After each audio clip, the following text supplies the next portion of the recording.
आपण silver future इंट्राडेमध्ये काम करतो आहे.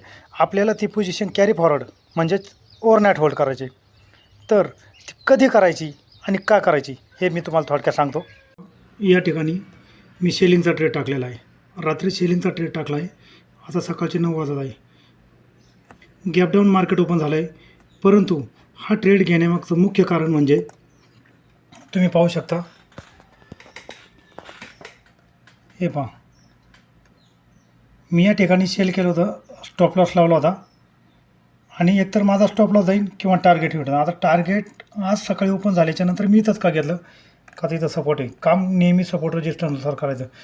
अन्यथा तुम्ही गॅप डाऊनला सेलिंग टाकलं आहे आणि सेलिंग टाकल्याच्यानंतर तुम्ही जर एक्झिटच केलं नाही तर तुमचं आलेलं प्रॉफिट पण जाईल. तुम्ही पाहू शकता, हे पहा, जवळजवळ 14,586चं प्रॉफिट आले.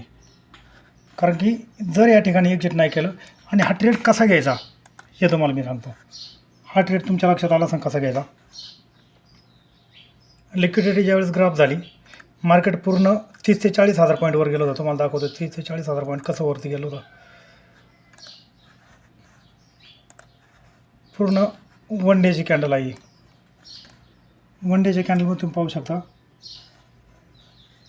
पूर्ण 40 दिवसानंतर मार्केटनी हाय तोडून वरती एक कॅन्डल क्लोज झाली होती आणि ज्यावेळेस हाय तोडून वरती कॅन्डल क्लोज झाली त्याच्यानंतर मी या ठिकाणी 11,000 पॉईंट घेतले होते. मायक्रोचा एकच स्लॉट होता ज्यावेळेस मोदींनी ट्विट केलं होतं. आणि हे पाहू शकता तुम्ही मार्केट किती वरती गेले. साधारणतपणे 37,000 पॉईंट मार्केटवर गेले. आता ज्यावेळेस 37,000 पॉईंट मार्केटवरती गेले, प्रॉफिट बुकिंग साहजिकच चालू होणार. प्रॉफिट बुकिंग चालू झाली म्हणजे सेल हायलाईट रेट जाणार. अशा वेळेस तुम्ही काय करायचं, 5,000 पॉईंट भेटले तरी भरपूर झाली. 5,000 पॉईंट नॉट जोक. परंतु मार्केटमध्ये ट्रेड घेत असताना किंवा हे काम करत असताना तुमचा जसा प्रॉफिट झाला आहे तसा लॉस पण त्या पटीत होऊ शकतो.